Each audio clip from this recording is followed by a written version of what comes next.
Hello po, magandang tanghali para sa inyong lahat and welcome sa aming Midday Boost program.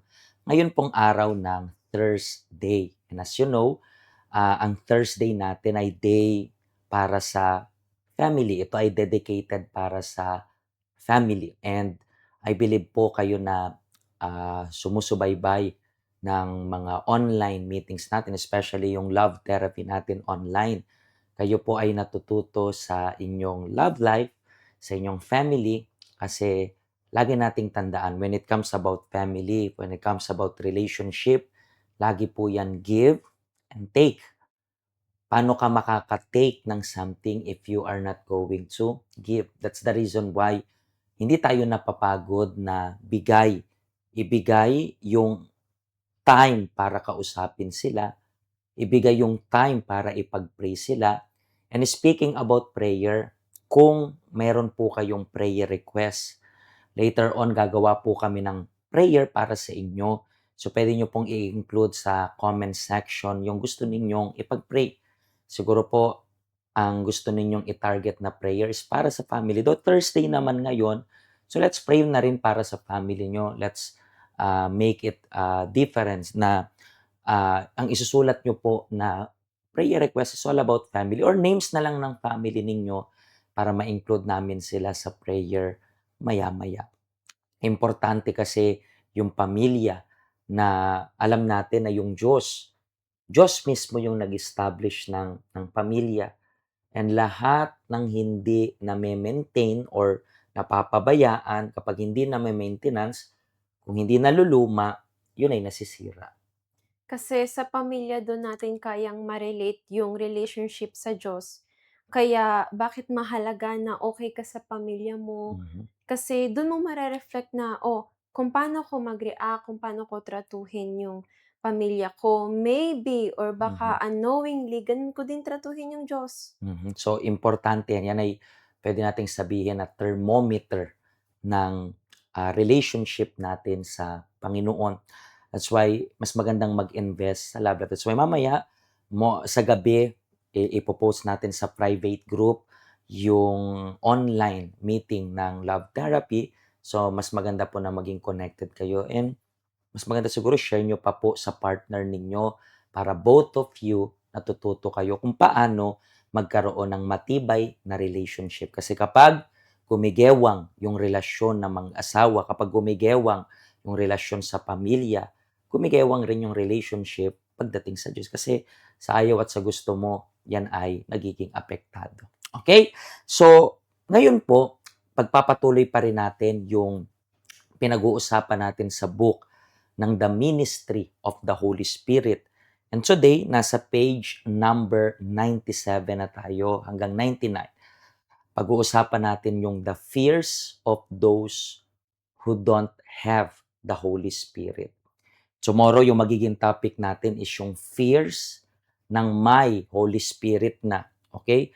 Pero today, yung fears muna ng mga taong walang Holy Spirit. Kasi bilang tao, lahat tayo merong kinatatakutan. Hindi ka po tao kung wala kang kinatatakutan. And may malaki lang pagkakaiba sa kinatatakutan ng taong may Holy Spirit sa taong wala pang Holy Spirit. Pero hindi natin mapag-uusapan yan today lahat. That's why i-divide natin bukas, ipagpapatuloy natin ito. Pero let's focus dito sa mga taong walang Holy Spirit. Kapag wala tayong Holy Spirit, merong kinatatakutan tayong lahat. I believe, hindi lang ako yung naka-experience nito. I believe, na-experience mo rin to, di ba? Ano yon, Pastor? Okay. Sabi dito sa verse sa libro po ng Hebreo, chapter 2, mula 14 hanggang 16, it's written like this. Naging tao rin si Jesus upang sa pamamagitan ng kanyang kamatayan ay malupig niya ang dyablo na siyang may kapangyarihan sa kamatayan. Sa ganitong paraan, pinalaya niya sila na naging alipin ng takot sa kamatayan sa buong buhay nila. So we are talking about takot sa kamatayan. And ako, nung bata ako, takot akong mamatay. And interestingly, kapag naisip mo ngayon na na-convert na tayo, naisip mo na meron palang spiritual side, yung takot sa pagkamatay. Hindi yung takot lang sa maiiwan, but takot na mamatay kasi hindi mo alam kung saan mapupunta yung kaluluwa mo. Na-experience mo rin ba na magkaroon ka ng takot na mamatay? Natatakot ako na may mangyaring masama sa akin, pero Mhm, kasi katulad nga sa testimony ko, meron akong suicidal thought. mhm, Pero knowingly na ngayon, yung kamatayan kasi meron siyang different na kahulugan. hmm, Kamatayan is like separation. For example, sa pamilya, takot ka na magkaroon ng pagkakahiwa-hiwalay, mhm, takot kang magkaroon ng, for example, merong sama ng loob. mhm. Kapag merong sama ng loob, nagiging sabihin natin separation na nangyayari. So, ayaw mo yung magkaroon ng gano'n sa pamilya mo. So, takot ako na magkaroon ng ganitong klaseng kamatayan sa buhay ko. So, when we talk about kamatayan, kasi you have to remember na lahat tayo mamamatay. Yun po yung pinaka-espiritu sa nakasulat nga po dito, oh, itinakda sa mga tao ang mamatay ng minsan. Pagkatapos nito'y ang paghuhukom ng Diyos. Gano'n din naman, minsan lang namatay si Kristo nang inihandog niya ang kanyang sarili para alisin ang kasalanan ng mga tao at muli siyang babalik dito sa mundo. Hindi na para akuing muli ang kasalanan ng mga tao, kundi para iligtas ang mga taong nag-iintay sa Kanya. So, siguro po nakakaranas ka nitong takot na 'to, takot ka mamatay. In the same way na takot ka mamatay, gusto mo rin magpakamatay. 'Di ba parang nagka-clash. Kasi takot kang mamatay pero gusto mong magpakamatay. Pero alam natin lahat, I think and I believe, hindi lang I think, but I believe all of us, aware naman po tayo na merong pupuntahan talaga yung kaluluwa natin. Pag baliktarin man natin yung mundo, alam natin na may kaluluwa tayo. Alam natin na merong pupuntahan yan at wala pong purgatorio. It's either langit or impyerno. So yung takot ng mga taong walang Holy Spirit is yung takot mamatay. Sabi ko nga, takot mamatay but in the same way, gustong mamatay. Bakit? Kasi sawa ng mabuhay, sawa ng dumanas ng pagdurusa at ninalason yung isip nila na ang tanging solusyon na lang ay tapusin yung buhay nila. That's the reason why gusto kong gumawa ng prayer.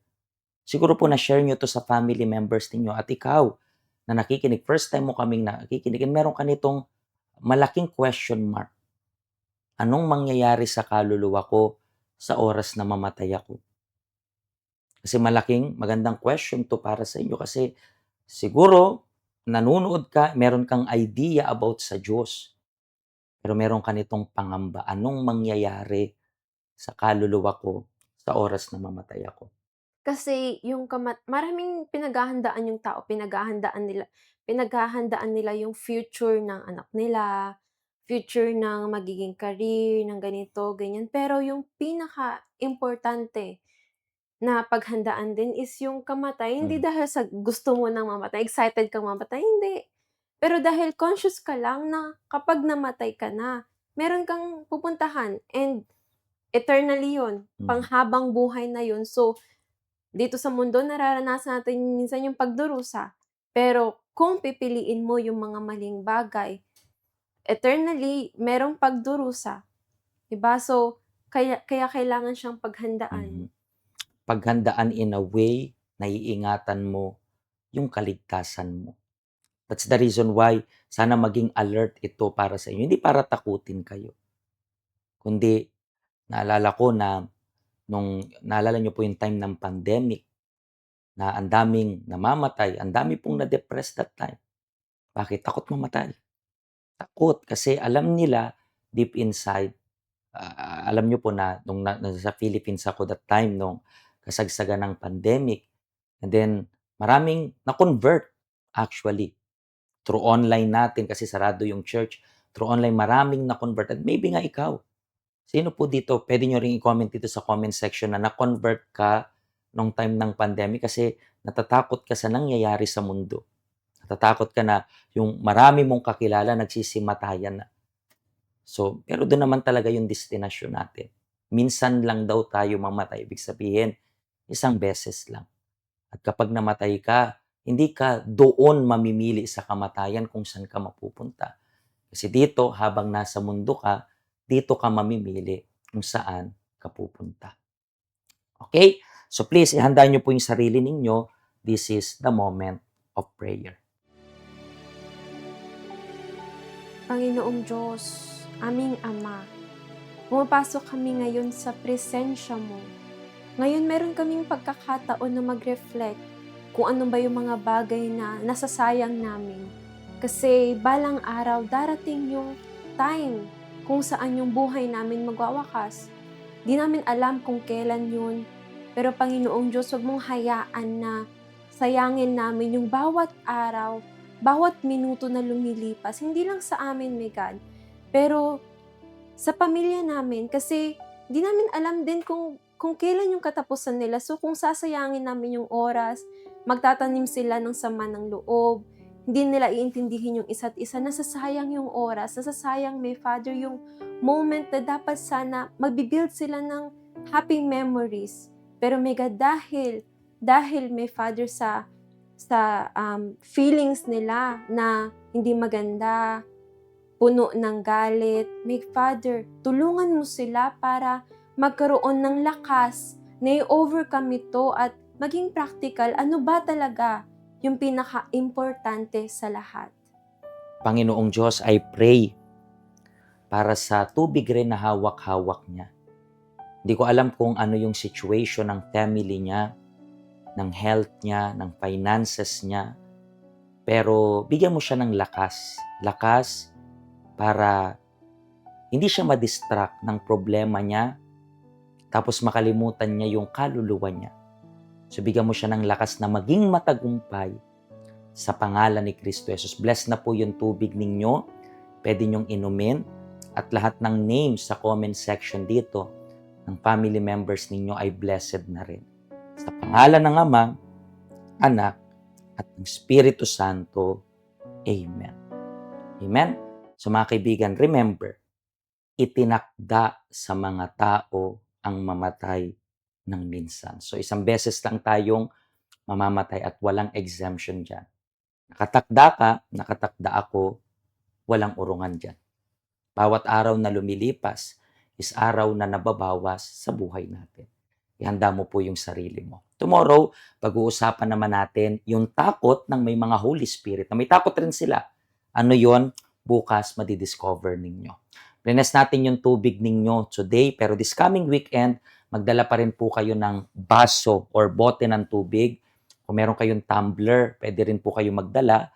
And papatakan po namin yan ng tubig na sumisimbolo sa living water. Nandyan po yung ating schedule sa Saturday, sa Sunday, at nandyan rin po yung ating QR code for more information. Okay? So paano po kung natulungan po kayo ng program na ito? Please share nyo po sa lahat. Yung program ngayon, hindi yan para takutin kayo. Yung program today is magbigay ng awareness. Kung natakot ka, wala kang Holy Spirit. Bakit? Kasi naitakot ka. So, anong dapat mong gawin? Kailangan mo na matanggap yung Holy Spirit. Kami, alam namin darating one day yung time na mamamatay kami. Takot ba kaming mamatay? No, kasi alam namin kung saan kami patutungo. So, hindi namin gusto magpakamatay, pero hindi kami takot mamatay. Kayo na may Holy Spirit lang yung nakakagets ng kung anong sinasabi namin. Kung hindi mo to magets, kasi kailangan mo ng Spirito ng Diyos. Okay? Pagpalain po kayo ng Diyos.